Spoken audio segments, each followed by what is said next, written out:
Welcome to crafts world. நம்ம இப்போ பார்க்க போகிற stitch long and short stitch. இந்த ஸ்டிச் வந்து தாம்பூர் ஸ்டிச் மாதிரியே தான் இருக்கும். தாம்பூர் ஸ்டிச்சில் எப்படி பார்த்தோம், நம்ம வெறும் செயின் ஸ்டிச்சை ஸ்ட்ரெயிட்டாக ஒரு பார்ட்டிஷனாக பிரிச்சுட்டு அதில் ஃபுல்லாக செயின் ஸ்டிச் வரிசை லைனாக கொடுத்துட்டு போனோம்மா, ஹரிசாண்டல் ஒரு வெர்டிக்கலாக கொடுத்துட்டு போனோம்ல, அதே தான் இதுவும். ஆனால் இதில் என்ன ஒரே ஒரு டிஃப்ரென்ஸ்னால், ஃபஸ்ட்டு ஒரு செயின் வந்து லாங்காக இருக்கும், அப்புறம் செகண்ட் செயின் வந்து ஷார்ட்டாக இருக்கும். அகைன் தேர்ட் செயின் லாங்காக இருக்குது, ஃபோர்த்து செயின் ஷார்ட்டாக இருக்கும். இப்படியே ரிப்பீட் பண்ணணும். அப்புறம் செகண்ட் லைனில் போகும்போதில் ஒரு லைட்டாக ஒரு பக்கத்தில் ஒரு ஷார்ட் ஸ்டிச் போட்டுட்டு அகைன் லாங் செயின் ஒரு ஷார்ட், அகைன் ஒரு ஷார்ட் செயின், அகைன் ஒரு long chain and short chain. அடுத்த லைன் வரும்போதில் பக்கத்தில் ஒரு லாக் செயின் போட்டு அடுத்த லைனுக்கு மூவ் பண்ணுங்கள்.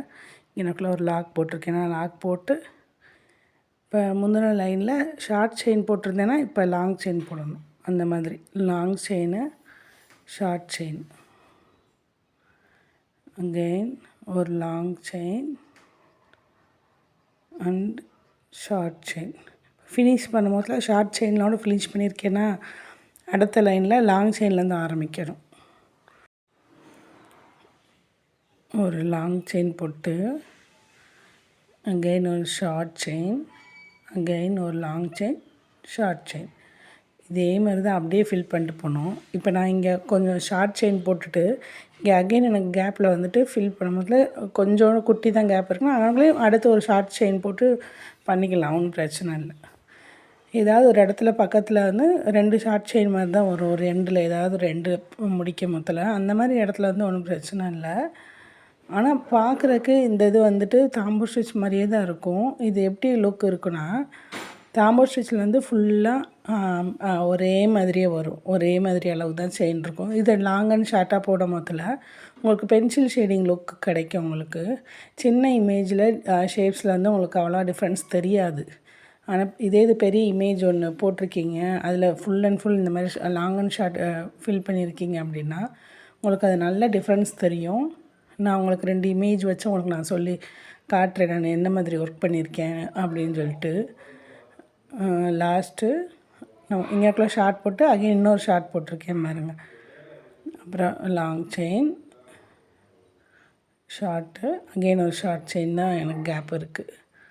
அந்த மாதிரி நம்ம போட்டு ஒர்க் பண்ணி ஒன் சைடு முடித்தோடனே நம்ம எப்பயும் போல தான் ஒரு லாக் போட்டு எண்டு நாட் போடணும். அகெயின் செகண்ட் பார்ட்டிஷன் வந்து அப்படியே ஃபுல்லாக ஃபில் பண்ணணும். இதே ப்ராசஸ் தான். ஃபில் பண்ணிட்டு ஒரு அவுட்லைன் போட்டுக்கோங்க, ஃபுல்லாக அவுட்லைன் போட்டு கம்ப்ளீட் பண்ணிடுங்க. இப்போ எனக்கு இங்கே பார்த்தீங்கன்னா ஒரு கேப் தெரியுதா, அந்த கேப்பை வந்துட்டு ஒரு குட்டி செயின் ஸ்டிச் போட்டு ஃபில் பண்ணிடுங்க. ஃபைனலாக ஒரு அவுட்லைன் கொடுத்து நீங்கள் ஃபில் பண்ணிடுங்க, ஓகேவா. இந்த ஸ்டிச்சு ரொம்ப சிம்பிள் தான், தாம்பூர் ஸ்டிச் மாதிரியே தான் இதுவும் இருக்கும், உங்களுக்கு ஈஸியாக தான் இருக்கும். இதுவும் ஒரு ஃபில்லிங் ஸ்டிச் தான். நிறைய இடத்துல ப்ளவுசஸில் ஒர்க் பண்ணுவோம் நம்ம. நீங்களும் இன்னொரு ஆரி கிளாஸஸில் ஜாயின் பண்ணணுன்னு இன்ட்ரெஸ்ட் இருந்ததுன்னா மேலே தெரிகிற நம்பருக்கு கான்டாக்ட் பண்ணுங்கள்.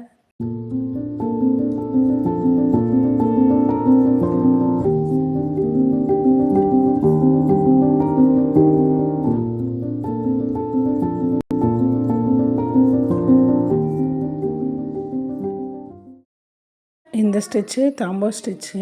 இதில் வந்துட்டு நீங்கள் வந்து பெயிண்டிங் பண்ண மாதிரி ஃபுல்லாக ஃபில்லிங் இருக்கும். ஆனால் இது வந்துட்டு லாங் அண்ட் ஷார்ட் ஸ்டிச் எப்படி இருக்குன்னா இந்த மாதிரி கிடையாது. பெயிண்டிங் மாதிரி இல்லாமல் ஒரு பென்சில் ஷேடு மாதிரி தெரியும். இந்த இது பார்த்திங்களா, இது வந்து லாங் அண்ட் ஷார்ட் ஸ்டிச்சு. இது எப்படி பென்சில் ஷேட் மாதிரி தெரியுதா, இதுதான் ரெண்டுக்குள்ள டிஃப்ரென்சஸ்ஸு.